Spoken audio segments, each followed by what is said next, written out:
ನೋಡಿ, ನಾವು ಇವತ್ತು ನಿವೃತ್ತರಾಗಿರ್ಬೋದು ಅಥವಾ ಇಲ್ಲಿ ನಮ್ಮ ಒಂದು ಕೆರಿಯರನ್ನು ಇಲ್ಲೇ ನಾವು ಆರಂಭಿಸಿದ್ದು. ನಮ್ಮದು ಕಾಲೇಜ್ ಶಿಕ್ಷಣ ಆದಮೇಲೆ ನಾವು ಹೆಚ್ಚಿನವರು ಇಲ್ಲಿಂದ 2 ದಶಕದಿಂದ 4 ದಶಕದವರೆಗೆ ನಾವು ಕಳೆದಿದ್ದೇವೆ. ಇದರಲ್ಲಿ ಎಂಸೆಪ್ ಆರಂಭವಾದಾಗ ತುಂಬಾ ಅಂದರೆ ಪ್ಲಾಂಟ್ ಅಲ್ಲಿ ತುಂಬಾ ಒಂದು ಪ್ರಾಬ್ಲಮ್ಸ್ಗಳಿದ್ದವು. ಆ ಕಷ್ಟದಲ್ಲಿ ಕೂಡ ನಾವು ನಮ್ಮ ಸ್ಕಿಲ್ ಅನ್ನು ಎಲ್ಲ ಇಲ್ಲಿ ಕಲಿತದ್ದು. ಆಮೇಲೆ ಒಂದು ಹಂತ ಬಂದಾಗ ಈ ಎಂಸೆಪ್ ಅಲ್ಲಿ ಅಂದರೆ ಜಾಸ್ತಿ ಅಭಿವೃದ್ಧಿ ಆಗಲಿಲ್ಲ. ಆಗ ಏನಾಗುತ್ತೆ ಅಂದ್ರೆ ನಮಗೆ ಕೂಡ ಜಾಸ್ತಿ ಡೆವಲಪ್ ಮಾಡಲಿಕ್ಕೆ ಪರ್ಸನಲ್ ಆಗಿ ಡೆವಲಪ್ ಆಗಲಿಕ್ಕೆ ಆಗಲಿಲ್ಲ. ಆಗ ಹೆಚ್ಚಿನವರಲ್ಲಿ ಹೊರಗಡೆ ಉದ್ಯೋಗಾವಕಾಶ ಸಿಕ್ಕಿದಾಗ ತುಂಬಾ ಜನ ಬಿಟ್ಟು ಹೋಗಿದ್ದಾರೆ. ಅದರಿಂದ ಉಳಿದವರಿಗೆ, ಹೊಸ ನವ ಯುವಕರಿಗೆ ಇಲ್ಲಿ ಉದ್ಯೋಗ ಸಿಕ್ಕಿದೆ. ಇಡೀ ನಮ್ಮ ಜೀವನದ ಅರ್ಧಾಂಶವನ್ನು ನಾವು ಇಲ್ಲಿ ಕಳೆದಿದ್ದೇವೆ. ಕೆಲವು ಸಹೋದ್ಯೋಗಿಗಳು ಇಲ್ಲಿ ಪ್ರಾಣ ತೆತ್ತಿದ್ದಾರೆ. ಸೊ ಎಲ್ಲ ಆಗು ಹೋಗುಗಳ ನಡುವೆ ಕೂಡ ಈ ಎಂಸೆಪ್ ನೊಡನೆ ನಾವು ಯಾವುದೇ, ಯಾಕಂದ್ರೆ ನಮ್ಮನ್ನು ಬೆಳೆಸಿದ ಸಂಸ್ಥೆ ಇದು. ನಾವು ಎಲ್ಲಾ ರೀತಿಯಲ್ಲಿ ಇಲ್ಲಿ ಬೆಳೆದಿದ್ದೇವೆ, ಅಂದ್ರೆ ಆರ್ಥಿಕವಾಗಿ ನಾವು ಇಲ್ಲಿ ಬೆಳೆದಿದ್ದೇವೆ. ಆದರೆ ಇದು ಮಂಗಳೂರಿನ ಒಂದು ಆಸ್ಮಿತೆಯ ಸಂಕೇತ ಆಗಿದೆ. ನಾವು ಇಲ್ಲಿಯವರೇ ನಾವು, ಯಾಕಂದ್ರೆ ಎಂಸೆಪ್ ಇಲ್ಲದಿದ್ದರೆ ನಮಗೆ ಪ್ರಾಯಶಃ ನಮಗೆ ಇಲ್ಲಿ ಉದ್ಯೋಗ ಸಿಗಲಿಕ್ಕೆ ಕೂಡ ಕಷ್ಟ ಇತ್ತು. ಸೊ ಎಂಸೆಪ್ ಇದ್ದುದರಿಂದ ನಮಗೆ ಆ ಉದ್ಯೋಗ ಸಿಕ್ಕಿತು. ಸೊ ಆ ಭಾವನಾತ್ಮಕ ನಮಗೆ ಸಂಬಂಧ ಖಂಡಿತ ಇದೆ.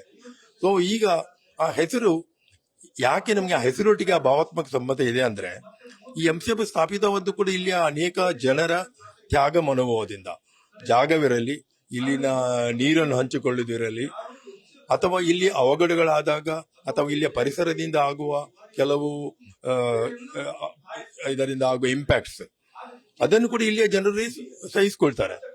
ಅಂತಹ ಸಂದರ್ಭದಲ್ಲಿ ಯಾರೋ ಒಬ್ರು ಯಾವುದೇ ಒಂದು ಕಾರಣಕ್ಕೆ ಎಂಸೆಪ್ ಒಂದು ದಿನ, ಯಾಕೆಂದ್ರೆ ಒಂದು ಜಂಟಿ ಒಡೆತನದಲ್ಲಿದ್ದದ್ದು ಎಂಸೆಪ್ ಆಮೇಲೆ ಖಾಸಗಿ ಒಡೆತನಕ್ಕೆ ಹೋಯಿತು.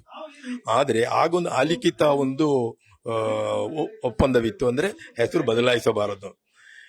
ಆ ಒಂದು ಒಪ್ಪಂದವನ್ನ ಈ ತನಕ ಅದನ್ನ ಮಾನ್ಯ ಮಾಡಿದ್ದಾರೆ. 35 ವರ್ಷದಿಂದ ಖಾಸಗಿ ವಲಯದಲ್ಲಿ ಇದ್ರೂ ಕೂಡ ಈ ಒಂದು ಹೆಸರನ್ನು ಬದಲಾಯಿಸಿರಲಿಲ್ಲ.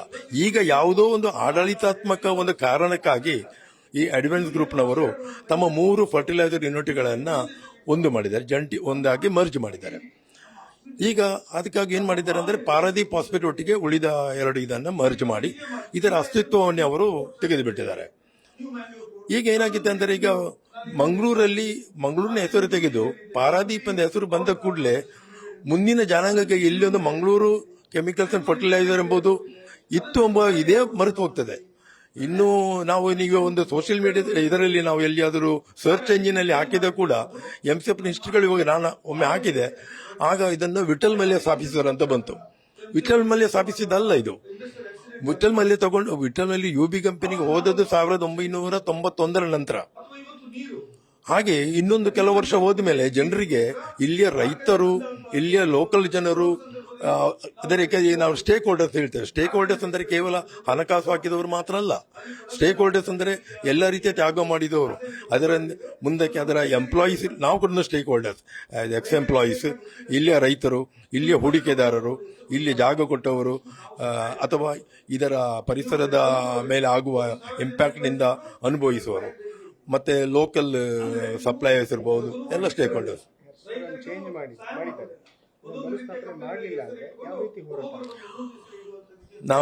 ನಾವು ನಿವೃತ್ತ ಎಂಪ್ಲಾಯೀಸ್ಗಳು, ಅಂದ್ರೆ ನಮಗೆ ತಿಳಿದಾಗ ಇದು ಎಲ್ಲ ಆಗಿತ್ತು.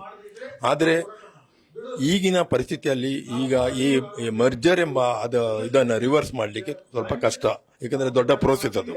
ಅದಕ್ಕಾಗಿ ನಾವು ಕೇಳೋದು, ನಾವು ಅದನ್ನು ಮರ್ಜರ್ ಪ್ರೋಸೆಸ್ ಅನ್ನು ರಿವರ್ಸ್ ಮಾಡಿ ಅಂತ ಕೇಳ್ತಾ ಇಲ್ಲ. ನಾವು ಹೇಳೋದು ಎಂಸೆಪ್ ಮಂಗಳೂರು ಕೆಮಿಕಲ್ಸ್ ಹೆಸರನ್ನಲ್ಲಿ ದೊಡ್ಡದಾಗಿ, ಅಂದ್ರೆ ಎಲ್ಲರಿಗೂ ಕಾಣುವ, ಯಾಕಂದ್ರೆ ಯಾವೊಂದಿರಲಿ, ಒಂದು ಬಸ್ ಇರಲಿ, ಜನ ಬರುವಾಗ ಏನದು ಮಂಗಳೂರು ಎಂಸೆಪ್ ಅಂತ. ಇವತ್ತು ಅದು ಕೆಲವು ದಿನ ನಂತರ ಅದು ಮರೆತು ಹೋಗ್ತದೆ. ಸೊ ಆ ಹೆಸರನ್ನು ಸ್ಥಾಪಿಸದಿದ್ದರೆ ನಾವು ನಮ್ಮಿಂದ ಸಾಧ್ಯ ಆಗುವಂತ ಪ್ರತಿಭಟನೆ ಖಂಡಿತ ಅದಕ್ಕಾಗಿ ನಾವು ಈ ಪತ್ರಿಕಾಗೋಷ್ಠಿ ಅಥವಾ ನಾವು ನಮ್ಮ ಜನಪ್ರತಿನಿಧಿಗಳ ಭೇಟಿ ಆಗೋದಂದ್ರೆ ನಾವು ಖಾಲಿ ಹಳೆ ಮಾಜಿ ಎಂಪ್ಲಾಯೀಸ್ಗಳು ಇದನ್ನು ಸಾಧ್ಯ ಮಾಡಲಿಕ್ಕೆ ಸಾಧ್ಯ ಇಲ್ಲ. ನಮಗೆ ಜನರ ಸಪೋರ್ಟ್ ಬೇಕು, ಜನಪ್ರತಿನಿಧಿಗಳ ಸಪೋರ್ಟ್ ಬೇಕು. ಹಾಗೆ ಮಾಡಿದರೆ, ಏಕೆಂದರೆ ಈ ಎಂಸಿಗೆ ಕೂಡ ಇಲ್ಲಿಯ ನಮ್ಮ ಮಂಗಳೂರಿನಿಂದ ಅವರಿಗೆ ಬೇರೆ ಎಲ್ಲ ಇದು ಬೇಕು, ನೀರು ಬೇಕು, ಗಾಳಿ ಬೇಕು, ಬೇರೆ ಎಲ್ಲ ಸಹಕಾರ ಬೇಕು. ಅದನ್ನು ಜನರ ಸಹಕಾರ ಇಲ್ಲದೆ ಅವರು ಏನು ನಡೆಸುವಂಗಿಲ್ಲ. ಜನರ ಸಹಕಾರ ಬೇಕಾದ್ರೆ ಜನರ ಆಶೋತ್ತರಗಳಿಗೆ ಅವರು ಸ್ಪಂದಿಸಬೇಕು, ಇಲ್ಲಿಯ ಜನರ ಆಸ್ಮಿತಿಗೆ ಸ್ಪಂದಿಸಬೇಕು. ಅದನ್ನು ಮಾಡ್ತೇವೆ, ಅದನ್ನು ಅವರು ಖಂಡಿತ ಮಾಡ್ತಾರೆ ಎಂಬ ನಮಗೆ ಒಂದು ಭರವಸೆ ಇದೆ. ಇಲ್ಲದಿದ್ದರೆ ನಾವು ದೊಡ್ಡ ರೀತಿಯಲ್ಲಿ ಪ್ರತಿಭಟನೆ ಮಾಡಬಹುದು.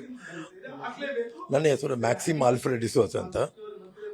ನಾವೊಂದು ಇದೊಂದು ಆಗಿ ಹೋದ ಮೇಲೆ ನಾವು MCF ಹೆಸರು ಉಳಿಸಿ ಎಂಬ ಒಂದು ವೇದಿಕೆಯನ್ನು ನಾವು ತಯಾರು ಮಾಡಿದೆವು. ಇದರಲ್ಲಿ 500ಕ್ಕೂ ಹೆಚ್ಚು ನಿವೃತ್ತ ಎಂಪ್ಲಾಯೀಸ್ ಅನ್ನು ಸೇರಿದ್ದಾರೆ. 500ಕ್ಕೂ ಹೆಚ್ಚು ಜನ ಇದ್ದಾರೆ. ಅವರೆಲ್ಲ ಆಲ್ ಓವರ್ ದ ವರ್ಲ್ಡ್ ಎಲ್ಲ ಕಡೆ ಸ್ಪ್ರೆಡ್ ಆಗಿದ್ದಾರೆ. ಎಲ್ಲ ಕಡೆ ಒಂದೇ, ಎಲ್ಲ ಮಂಗಳೂರಲ್ಲಿ ಇಲ್ಲ, ಆದರೂ ಪೂರ್ತಿ ಸಹಕಾರ ನೀಡ್ತಾ ಇದ್ದಾರೆ. ಸೊ ನಮ್ಗೆ ಇನ್ನು ಬೇಕಾಗಿರುವುದು ಇಲ್ಲಿ ಸಾರ್ವಜನಿಕರ ಸಪೋರ್ಟು, ಇಲ್ಲಿಯ ನಮ್ಮ ಜನಪ್ರತಿನಿಧಿಗಳ ಸಪೋರ್ಟು ಇದ್ದರೆ ಖಂಡಿತವಾಗಿ ಇದು ಸಾಧ್ಯ ಉಂಟು ಅಂತ ನಮಗೆ ವಿಶ್ವಾಸವಿದೆ.